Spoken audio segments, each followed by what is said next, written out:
Welcome, everybody. Oh my gosh, we're so excited to see everyone. Welcome, Ikshit. Everyone is really excited to have you as our guest today. I want to get us started because everyone's time is super valuable on this Sunday. I think everyone knows me. I'm Grace. And I think everyone knows Ikshit at least by his testimonials and Dr. Joe's work. So we are really excited that you agreed to talk with us.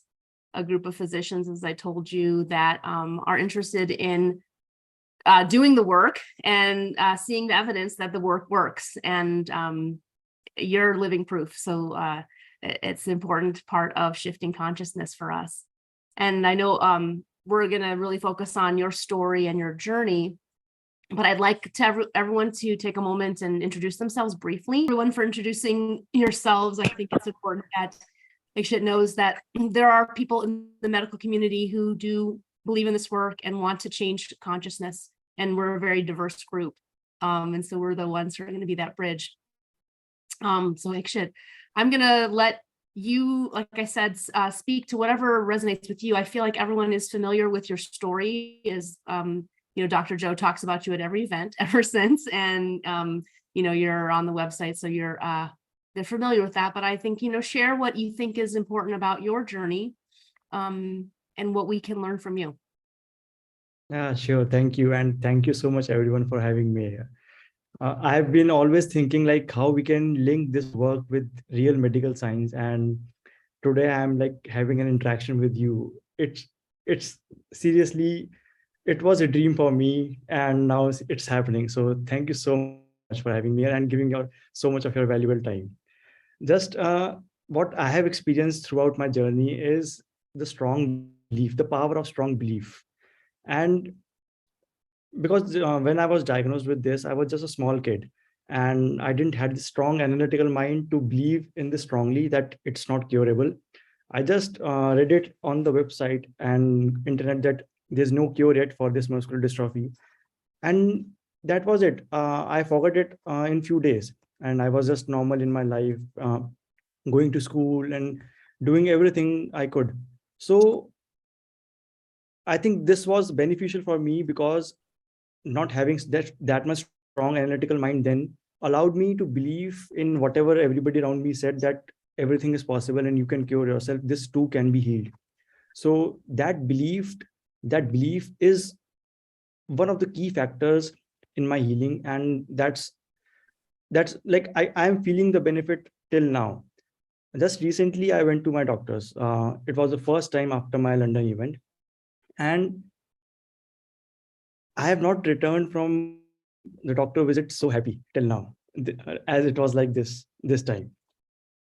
It always, my mother, like when we returned from the doctors, my mother was depressed for a while, but this time there was a very big smile on her face when we returned from the doctor, because they themselves were amazed, and what they were very sure of in the initial diagnosis, that because my very first doctor, he diagnosed me with this Becker's muscular dystrophy, and he said that we don't need to get the muscle biopsy done because it's very sure and there are all the signs and signals what it like should be. So we don't need to get muscle biopsy done, because they were very confident. And for many years they were that confident, seeing the condition and everything. But 2-3 years back, they started having some doubt, and so they suggested me that we can get muscle biopsy done. Then again, like I asked, if there's no treatment, why should I get that label, and why should I get muscle biopsy done? So it was because I don't want to get it done, and I delayed it on myself. But this time I was like, okay, let's see what doctors say, and if they still want me to get muscle biopsy done, I'll get it done. So this time I went, and they were like, because they didn't told me directly. There was 2-3 doctors in that room this time. So the senior most doctor was conversing with the junior doctor, because junior doctor was still doubtful of senior doctors is so busy. So they just talked to the junior doctor to just tell my story in brief, because he was not talking to me very like in very much detail. So junior doctor told him that this case seems to be of Becker's muscular dystrophy. But then the senior most doctor just like in a very harsh tone, if this is Becker's muscular dystrophy, how is he standing like this? How come he's walking like this?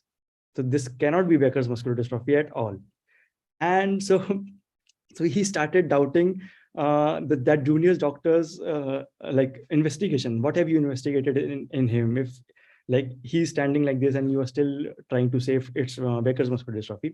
So then that senior doctor himself investigated me. He pushed my legs. He monitored and analyzed strength of my legs, my arms, everything himself. And then he said that it cannot be Becker's muscular dystrophy at all. And then he said it also doesn't seem exactly limb girdle muscular dystrophy, because still there's a little bit of confusion in that.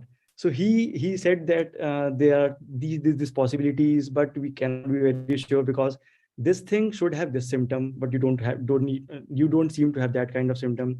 And if we diagnose this as this thing, then your knees should not have this much power. So for everything, they were confused. But then they said nowadays genetic testing is what also very much advanced. So instead of directly going for muscle biopsy, you can go for genetic testing first. If that's not clear, then we can go for muscle biopsy. So I said, okay, if genetic testing is just through the blood, then we can go for genetic testing. And then he said, then okay, we are thinking of 2-3 possibilities as of now. So let's see what genetics test result come out, and then we can maybe correctly label it. But they said that still whatever the possibility we are thinking about right now, still there's no breakthrough in any of the research. But still we can align you with the research groups so that they can best help you in managing your disease and supporting you in any way. So I said, okay, but back in my mind, I was like, if I'm able to reverse and change my diagnosis so long, like 14 years long diagnosis, I know if in medical science there's no research yet and there's no diagnosis yet, very soon it will be, or I'll be able to reverse this disease completely through meditation. Because it was just in my head, because I couldn't say it to the doctor because he was not willing to listen to anything, and he was very short tempered. So I don't want to discuss this with him directly, but I'll show him directly, like when my genetics tests results are out, and when I'll go with so much of more strength in front of him, and then he'll say, how is this disease reversing? And because according to it's not possible. But yeah, so this time this doctor visit gave me so much of confidence that yes, this thing is working. And I would not say that it's completely reversing. If I compare myself from 2-3 years back, overall I still I'm weak, like I'm weaker than that. But in London, what I felt, there was a reversal. Like when I reached London, the strength I had that time, and when I left London, there was a drastic difference. So in that sense, I realized that how did that strength came from, and where did that strength, if my muscles were dying, and if I don't have muscles, as doctors say, like you are losing your muscles. So how did that strength came? Like there should not be that much strength reversal. So that gave an answer to my analytical mind. And so that strong belief now I'm carrying on, and I know like, because I can feel improvement in my walk, in my balance, in steadiness, in my standing. So but I'm still feeling like little bit of weakness in my arms. It has increased a bit, but I know, like, still if I have this strong belief, this too will reverse, and I'm just on it. And I don't know like how it works, but yes, it works definitely. So Ikshit, so I just wanted to clarify. So you did the blood draw for the genetic testing on Friday. Is that correct? Yeah. So yeah, that's also the case. So the lab, I have given it right now. They say it might take very long because they do for research purpose as well. So they wait for enough samples to be collected to give out the results and do the testing. I'm going to do with a different private lab also, so because they are saying they can give me results in 5 to 6 weeks. So that I'm going to do my blood drop coming Friday or Thursday. Wonderful, wonderful. Jill, you had a question? Hi, Ikshit. Did you tell them what you're doing? Did you tell them that you're doing meditation? And Joe No, Dispenza's work? I really wanted to, but I didn't get chance because they're not like open to it, because he's a very, I very busy doctor, because he's like one of the top most neurologists in India, and he was having a long queue of patients, and in between my consultation also there were many people coming in. So he was not in that openness that I could tell anything about meditation or what I'm doing, because he didn't even ask either. He was just thinking in his mind and what the diagnosis could be. So no, I I didn't get that. tell. I have such weak muscles now, but I feel like it's hard to know what's from MS and what's from disuse, just the atrophy from sitting around. So I'm just wondering if there's that component for you as well. Of course, our muscles are weak because we've been sitting for so many years. You for even more than me. And I was thinking about you when I watched you walk, and I'm like, one of the hardest parts for me with walking is that my muscles are so weak because I've been sitting on my ass for 3 years. So I just wanted to kind of put that out there. And I do have something that I want to share with you, a continuous stim machine that I found that helps people with disuse atrophy get their muscles stronger faster. So after I'll share that with you. Yeah, please, definitely. Nice to And see you.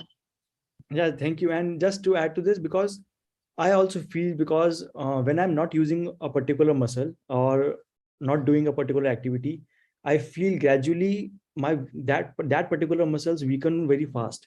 So I analyzed and witnessed this during the pandemic, because before pandemic I was regularly going to my office of like 5 days a week and keeping myself active as much as I can.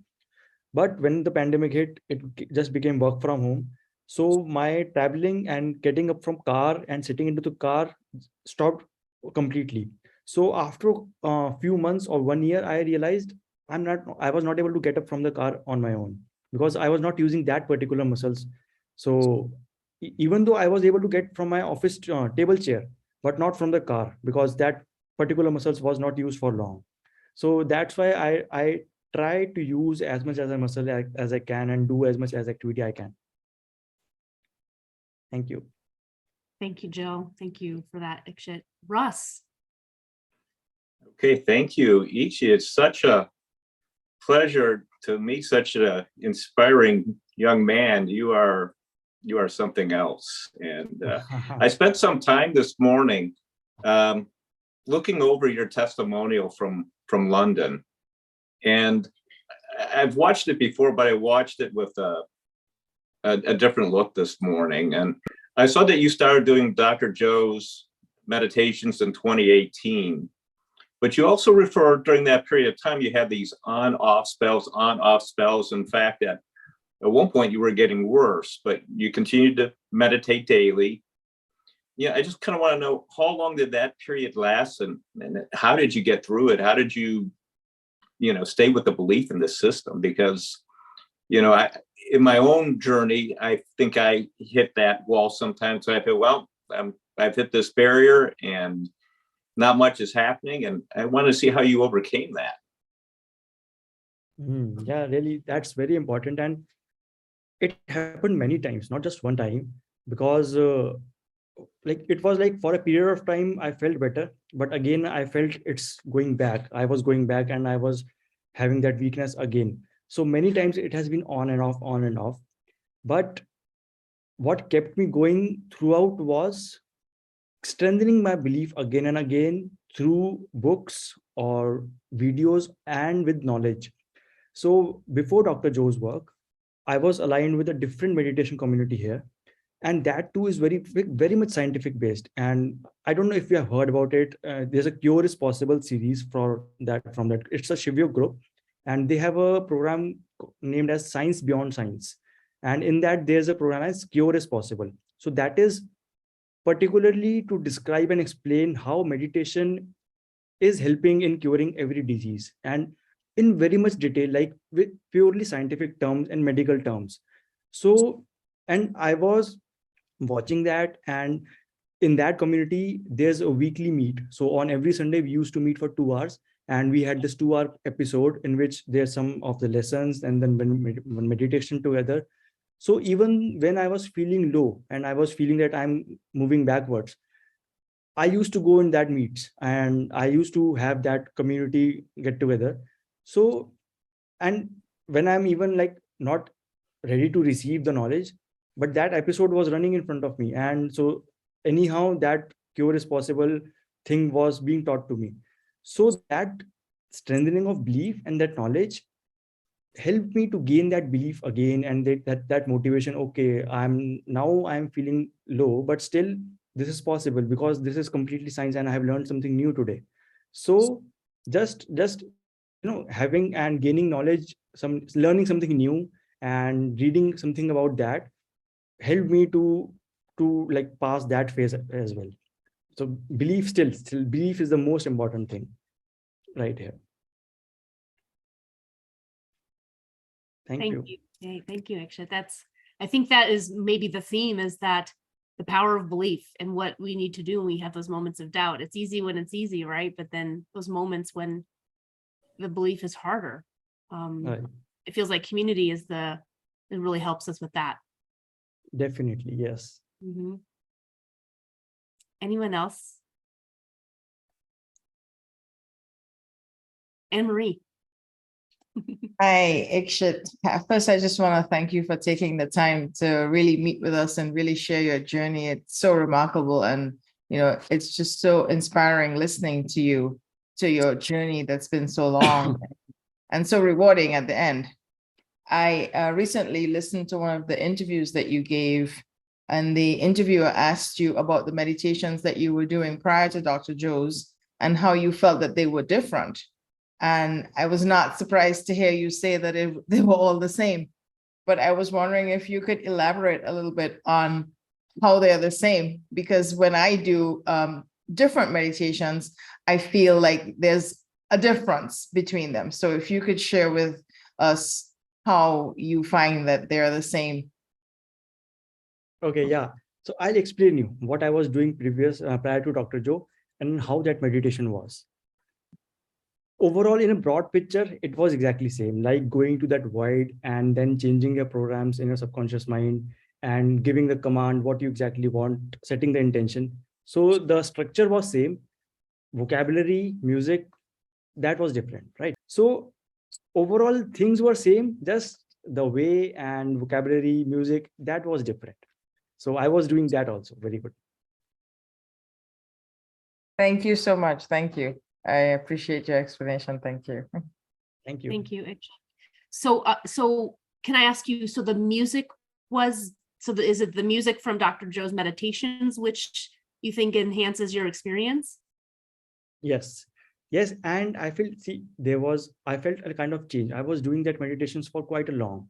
So I was used to it. And still I sometimes do that meditation as well. But what I find, Dr. Joe's meditation has a different kind of music and different music in different meditations. But that meditations have like used to have almost same music in all the meditations. So that change helped me to have a variety of tools so that I can experiment with my meditations. And Dr. Joe has like small meditations, big meditations. So I can they're just handy tools. I can just customize that according to my schedule and use that when I want. So that was the thing. Wonderful, thank you.